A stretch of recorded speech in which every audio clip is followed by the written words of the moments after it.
kata orang dan kata Tuhan itu jelas tidak boleh bertentangan. Nah, sekarang mari kita bahas. Assalamualaikum warahmatullahi wabarakatuh. Alhamdulillah kita sekarang sudah sampai pada episode yang ke-100, yaitu dari episode-episode yang kemarin kita diskusikan. Namun sebelum saya melanjutkan episode-episode selanjutnya, tema-tema berikutnya yang akan kita bahas, pada episode 100 ini saya akan kita akan mengingat kembali visi daripada episode-episode, rangkaian-rangkaian episode yang kita diskusikan ini, yaitu menyamakan persepsi antara apa yang dikatakan oleh Tuhan dan apa yang dikatakan oleh orang. Sering saya katakan bahwa di alam semesta ini hanya ada dua sumber perkataan, dua sumber statement, dua sumber informasi, yaitu yang berasal dari Tuhan dan yang berasal dari orang, yang berasal dari Allah atau yang berasal dari manusia. Dengan perkataan lain, dengan perkataan singkat, hanya ada dua perkataan, yaitu kata orang dan kata Tuhan.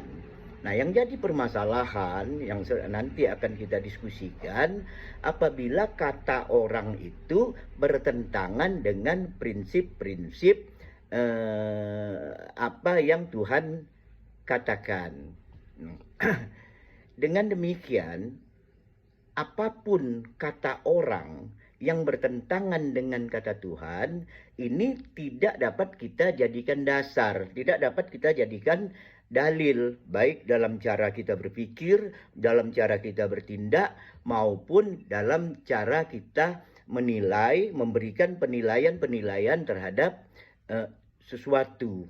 Nah, ini yang perlu kita pahami. Nah, kalau begitu, apa saja sih yang tergolong sebagai kata Tuhan dan apa saja yang tergolong sebagai kata orang? Nah, kata Tuhan ini dapat kita temukan jelas pada Al-Quran dan alam semesta beserta hukum-hukum yang ada di alam ini, dan itu pasti benar. Sebab apa? Sebab Al-Quran dan alam semesta itu adalah hak. Baik kita pikirkan ataupun tidak kita pikirkan, dia tetap berjalan sebagaimana adanya. Dia mengandung kebenaran-kebenaran pada dirinya sendiri.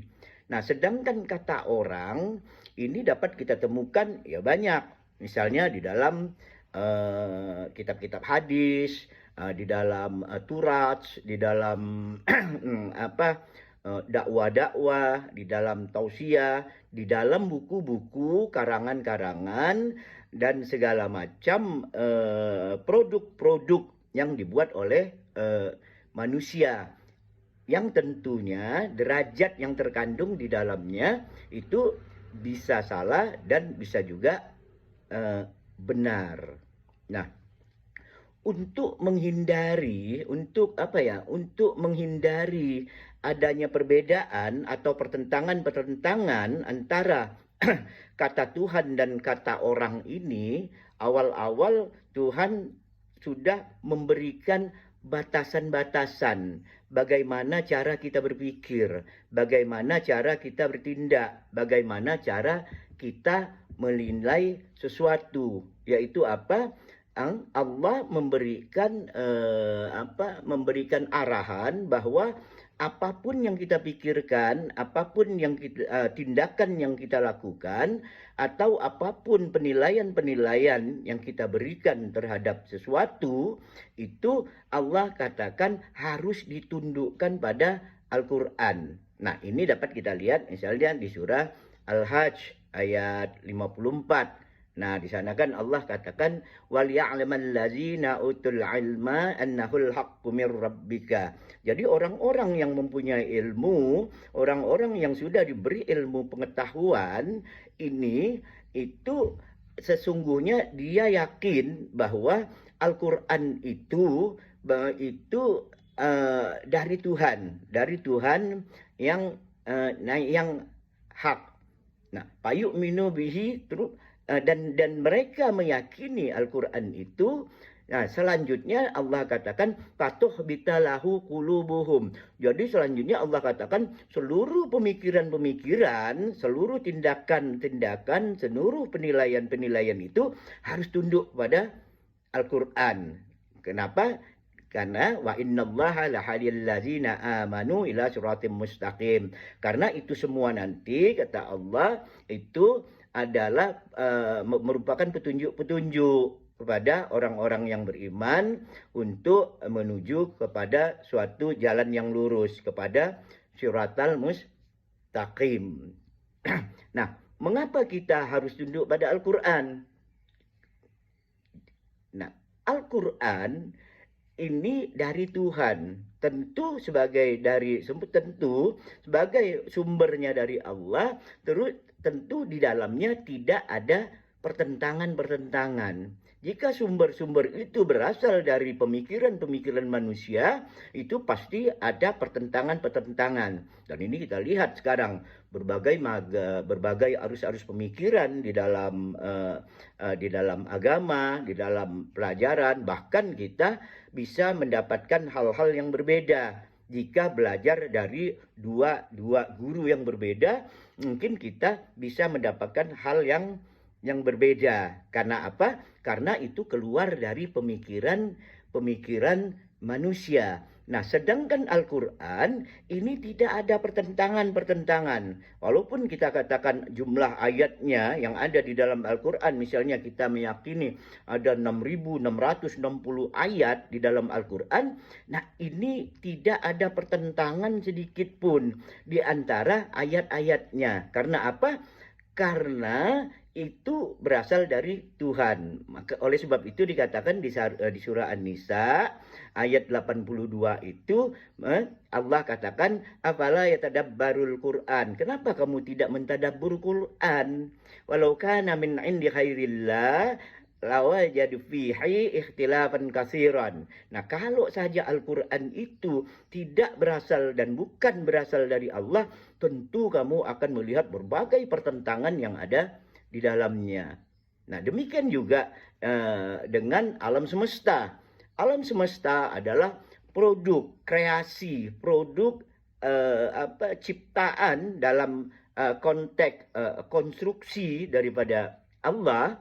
Nah, ini juga tidak terdapat pertentangan-pertentangan di dalamnya. Hukum-hukum yang ada di dalamnya adalah seimbang. Nah, hal ini ditegaskan Allah di dalam dapat kita lihat di surah Al-Mulk ayat 3. Di sana Allah katakan ma tara fil khalqir rahman min tafawud. Nah, apakah kamu melihat dalam penciptaan Ar-Rahman itu ada ada ketidakseimbangan.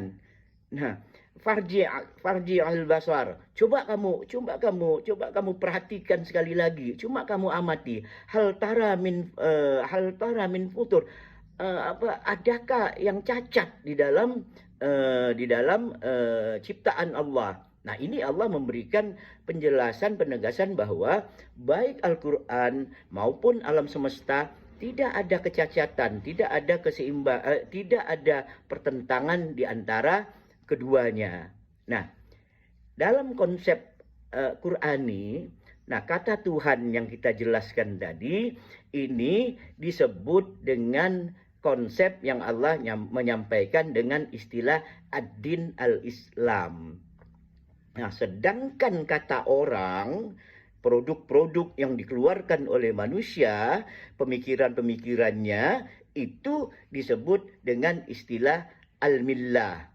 Yang dalam bahasa Indonesia, keduanya ini diterjemahkan sama sebagai agama. Nah, selanjutnya nanti akan kita bahas apa yang dimaksud dengan ad-din dan apa yang dimaksud dengan al-millah pada diskusi selanjutnya. Semoga ini dapat dipahami. Assalamualaikum warahmatullahi wabarakatuh.